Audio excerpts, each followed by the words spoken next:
Welcome back to S.WigginsTV. It's your host with the most, Worldwide Wiggins. And today, we're going to be talking about the friendships and fallouts between the Ballin on Point Crips and how they became Crips versus the Bloods on Point.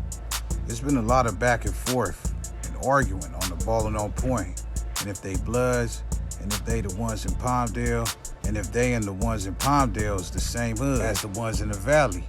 So I tapped in with a reputable from Ballin on Point. I got some history, and I'm gonna school y'all on how they turned Crips, and all questions should be answered. In 1994, BOP, aka Ballin on Point, originated as a black rag gang in the 818 San Fernando Valley.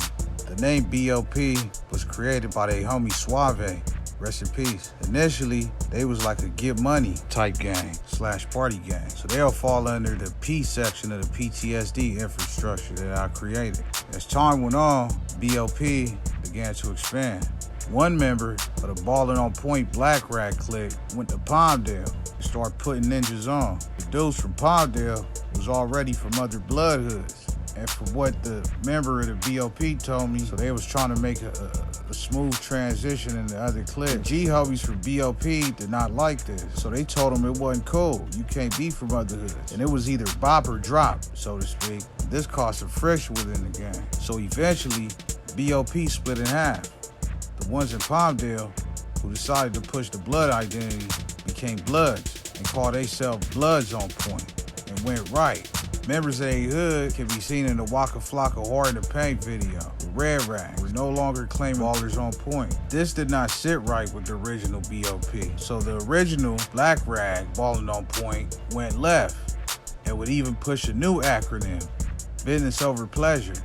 But this wouldn't stick, as they would later find themselves on the blue team. Here's a quick snippet of how they start pushing crack. Some of the BOPs that didn't turn blood, aka the originals, was in jail, decided to bang the Crip gang identity, which is known as 2 times or doses. Other hoods that bang doses include Gear Gang Crip, West Boulevard Crip, Venice Showline, Rolling 20 Long Beach Crip. Another thing too is that BOP was already having beef with all the gangster Crips in the area, aka the San Fernando Valley, like Wissit, etc. So I was curious if that played a part in them choosing to bang 2 times instead of moving or gangster. So when I asked a member of the BOP if that's why they made that decision, he said, yeah, pretty much.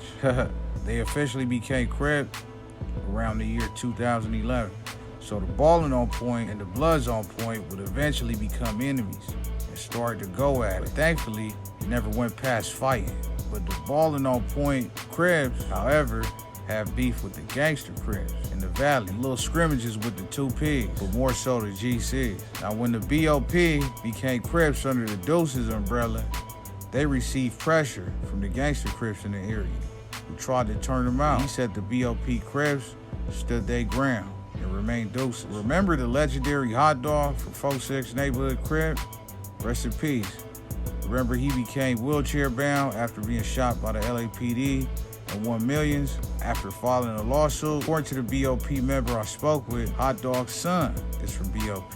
Now in the picture, you can see him throwing up neighborhood Crip. Just to clarify, they deuces. It made a lot of sense for the BOP to end up pushing Crip, seeing as how they already had family from 60s, 46, East Coast, and other well-respected Crip gangs out in LA. I know y'all love twisting my words up, so just to clarify, the BOP in Palmdale is Bloods on Point.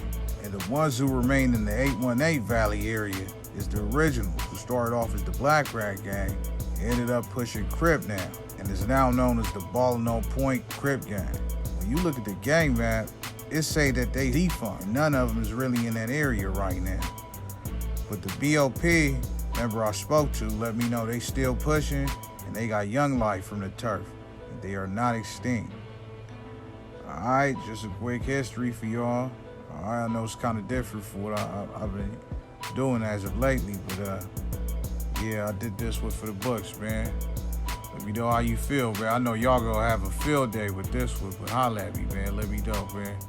Make sure you like, comment, share, subscribe. I'm out of here.